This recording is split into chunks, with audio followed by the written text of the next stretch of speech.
നമസ്കാരം. വയനാട്ടുകാർ പ്രിയങ്ക ഗാന്ധിയെ വരവേറ്റത് 4,10,000 വോട്ടിന്റെ ഭൂരിപക്ഷം കൊടുത്തുകൊണ്ടാണ്. രാഹുൽ ഗാന്ധിക്ക് അവസാന ഘട്ടത്തിൽ കിട്ടിയ 3,64,000 കടത്തി വെട്ടിക്കൊണ്ടാണ് 4,10,000 10% വോട്ട് കുറഞ്ഞു നിൽക്കുക കിട്ടിയത്. അതെ, വലിയ രീതിയിലേക്ക് ഗാന്ധി കുടുംബത്തെ വയനാട്ടുകാർ സ്വീകരിച്ചു എന്ന് വേണം പറയാൻ.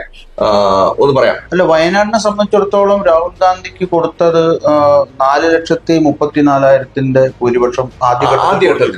രണ്ടാമത് 3,64,000 കുറഞ്ഞു. പക്ഷെ അതിനെ കവച്ചു വെക്കുന്ന രീതിയിലുള്ള ഒരു മിന്നുന്ന ജയം തന്നെയാണ് പ്രിയങ്ക ഗാന്ധിക്ക് വയനാട് നൽകിയത് എന്ന് പറയാതിരിക്കാൻ നിവൃത്തിയില്ല. പ്രത്യേകിച്ചും വോട്ടിംഗ് ശതമാനം 10%-ഓളം കുറഞ്ഞ ഒരു പശ്ചാത്തലത്തിൽ വലിയ ആശങ്കയുണ്ടായിരുന്നു.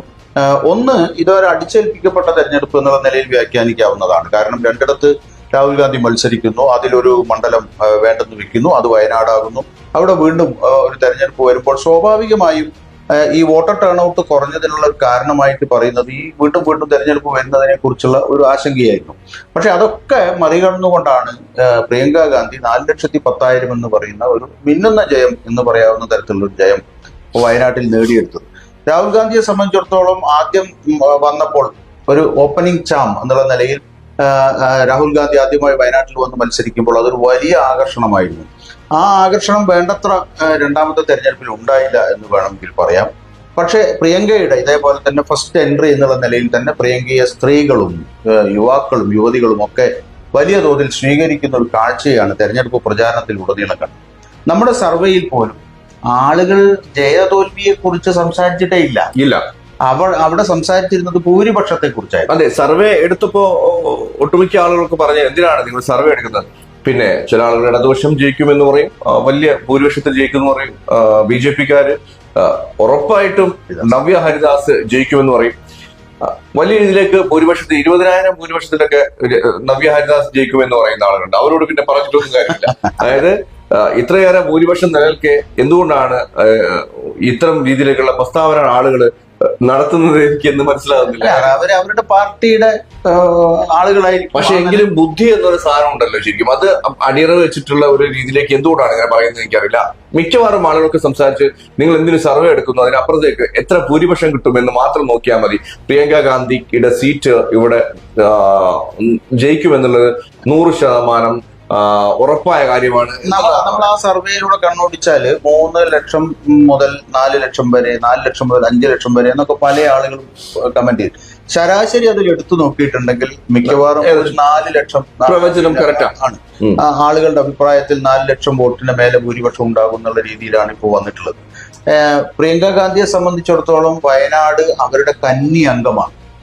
പല തെരഞ്ഞെടുപ്പുകളിലും അവർ സോണിയാഗാന്ധിക്ക് വേണ്ടിയും രാഹുൽ ഗാന്ധിക്ക് വേണ്ടിയും അല്ലാതെയും കോൺഗ്രസിന്റെ സ്ഥാനാർത്ഥികൾക്ക് വേണ്ടി സ്റ്റാർ ക്യാമ്പയിനർ എന്നുള്ള നിലയിൽ ഇന്ത്യയിലുടനീളം അവർ തെരഞ്ഞെടുപ്പ് പ്രചാരണങ്ങൾക്ക് നേതൃത്വം നൽകിയിട്ടുണ്ടെങ്കിലും അവർക്ക് വേണ്ടി സ്വന്തം സ്ഥാനാർത്ഥിയായി വന്നപ്പോൾ ആദ്യമായി അവർ തെരഞ്ഞെടുപ്പ് നേരിടുന്ന സമയത്ത് എനിക്ക് തോന്നുന്നു ആ ഒരു അനുഭവത്തിന്റെയൊക്കെ വെളിച്ചത്തിൽ ആളുകളുമായി ഇടപെടുന്നതിനും പിന്നെ ആളുകളോട് വോട്ട് ചോദിക്കുന്നതിനും ഒക്കെ യാതൊരു സങ്കോചവും ഇല്ലാതെ ആളുകളുടെ ഉള്ളിലേക്ക് ഇറങ്ങിച്ചെല്ലുന്ന ഒരു പ്രിയങ്ക ഗാന്ധിയെയാണ് വയനാട്ടിലെ ആളുകൾ കാണുന്നത്. അത് വലിയ തോതിൽ ആളുകൾക്ക് അവരോട് താല്പര്യം ഉണർത്തിയിട്ടുണ്ട്. തെരഞ്ഞെടുപ്പ് പ്രചാരണ വേളയിൽ അത് വോട്ടായി മാറിയിട്ടുമുണ്ട് എന്ന് തന്നെയാണ് നമുക്ക് ഇതിൽ നിന്ന് കാണാൻ കഴിയുന്നത്.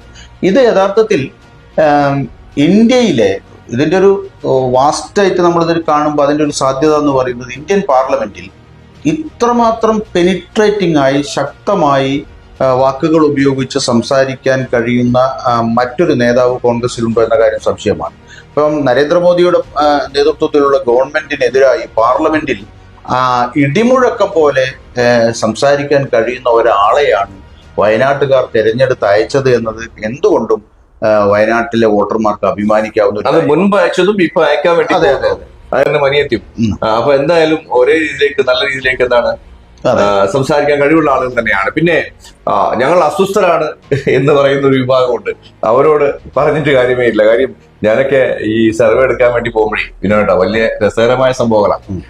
നമ്മൾ അമ്പരിപ്പിക്കുന്ന രീതിയിലേക്കൊക്കെയാണ് ചില ആളുകൾ ജയിച്ചു. രാഹുൽ ഗാന്ധിയുടെ 5 ലക്ഷം ഭൂരിപക്ഷം നിങ്ങൾ നോക്കി അറിയാൻ പറ്റും. രാഹുൽ ഗാന്ധിയുടെ 5 ലക്ഷം അല്ല, 4 ലക്ഷം ഭൂരിപക്ഷം കടത്തിവെട്ടി ഇടതുപക്ഷവും BJPക്ക് വരുന്നു പറയുന്ന ആളുകളുണ്ട്.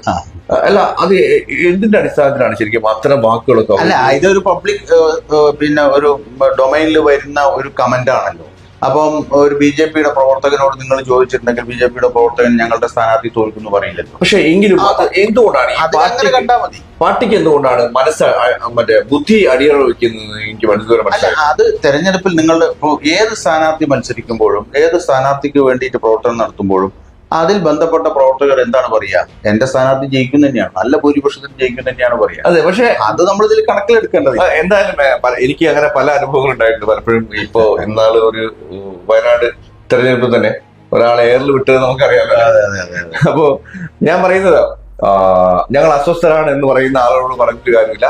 അതിനപ്പുറത്തേക്ക് വയനാട്ടുകാര് ശരിക്കും എന്താണ് പറയാ, ഗാന്ധി കുടുംബത്തെ നെഞ്ചിലേറ്റിക്കൊണ്ടിരിക്കുകയാണെന്നുള്ളതാണ് ഈ വയനാട് സീറ്റിലെ ഏറ്റവും വലിയ പ്രത്യേകത. ആര് ജയിക്കുമെന്ന് പറയാൻ കഴിയാത്ത അവസ്ഥയിലേക്ക് ഉള്ളൊരു സിറ്റുവേഷൻ ഇല്ല.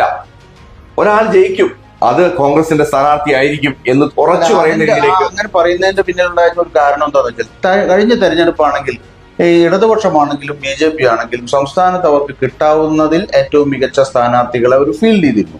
പക്ഷെ ഇത്തവണ നമ്മൾ എടുത്തു നോക്കുമ്പോൾ LDF ആണെങ്കിലും ഒരു ഓടിത്തളർന്ന കുതിരയെയാണ് ഫീൽഡ് ചെയ്തത്. പക്ഷെ അന്നും ഭൂരിപക്ഷമാണ് ചർച്ച ചെയ്തത്.